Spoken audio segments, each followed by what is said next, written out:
Hi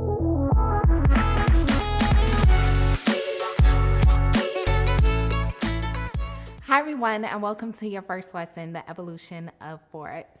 Before you can begin to understand Forex, I have to take you through the past to understand the history of the foreign exchange market so you can understand where money comes from and where we got to where we are today.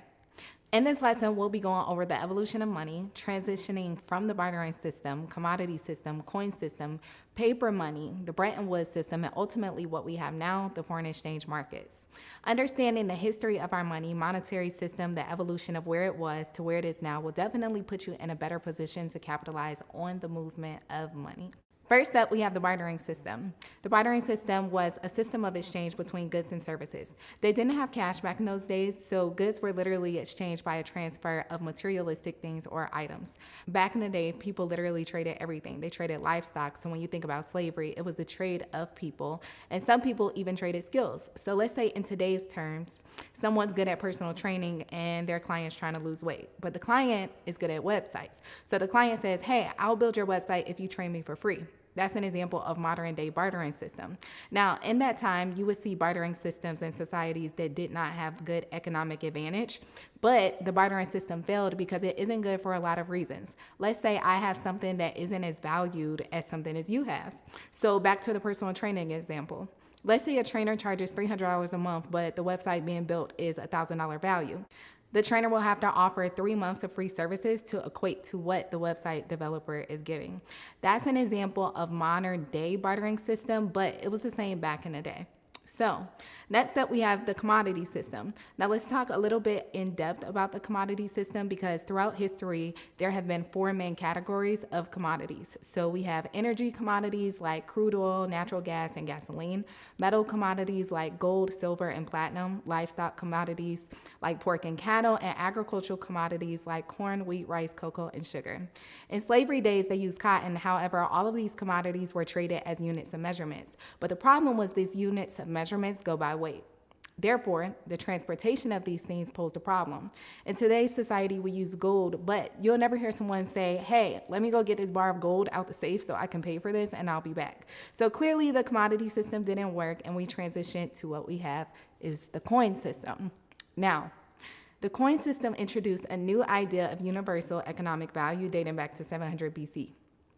This type of currency exchange had a large impact on all the world because it offered an easier way for exchange of goods and services. The coinage was made out of electrum, which paved the way for allowing people to trade what they needed and gave way for people to participate in the foreign trades.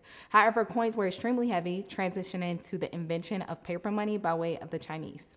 The Chinese came along with the invention of paper money as notes from private institutions. These private institutions became known as what we have today, which is called banks, and paper money was given in exchange for holding gold and silver.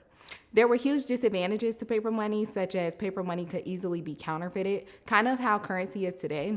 And the other issue was banks frequently printed out way more money than they actually had stored in their vaults, basically equivalent to what Donald Trump did with our economy and inflation. Banks and institutions were printing so much money that it lost its value. The overabundance of printed money and money being printed gave rise to all countries coming together to create the gold standard. The only problem was that gold needed to be free-flowing and each country had to be able to maintain the money supply to a fixed quantity of gold. So if there was going to be any type of exchanging of paper money, then they also had to exchange gold. In other words, if you wanted to send someone $50,000 in Europe, then you also had to send them $50,000 worth of gold, which made it extremely hard to create this means in all countries. As time progressed, the value of revenue deflated and countries diverted back into their old ways. This introduced the Bretton Woods system. Countries decided to come together once again to try to find a monetary trading system that would not allow countries to print money at their leisure and also have a sustainable system that would allow them to keep currency exchange rates fixed and allow them to trade things a lot easier without having to have a huge transfer of money or gold to follow. At the end of World War II, European countries were devastated, so 44 countries came together and created the Bretton Woods system, making it advantageous to anyone who decided to participate in foreign trade. At that time, the United States held 2/3 of all the world's gold, so the United States dollar was chosen to be the world reserve currency. as it is the biggest and most widely used exchange and liquid piece of currency in the world. Out of the Bretton Woods meeting came two different types of institutions, the IMF and the World Bank. The IMF's job was to regulate how much money was being printed and lending money to new countries to prevent it from devaluing. The central bank's job was to help emerging economies build up their infrastructure and help them participate in foreign trade by lending them money. While this was beneficial, President Nixon ended the Bretton Woods system, announcing the US dollar would no longer be backed by the gold standard in 1971. The system inhibited the United States economy because there was a scarcity of gold, because many countries were constantly asking for gold in exchange for their currencies. This transitioned to what we have today, known as the foreign exchange market. This is a floating exchange rate system which is dictated by supply and demand opposed to government regulations. When prices of currency are dictated by supply and demand, prices are subject to change and change freely, regardless of their governmental bodies. The main countries with these currencies are systems like the United States, Britain, Canada, Europe, Australia, Switzerland, and Japan. So I hope you guys understood the evolution of money and where we are today and where we came from. Now that our history lesson is over, we can get down to the fun nitty-gritty of everything, but definitely keep in mind what you've just learned, because we will definitely be revisiting our commodities.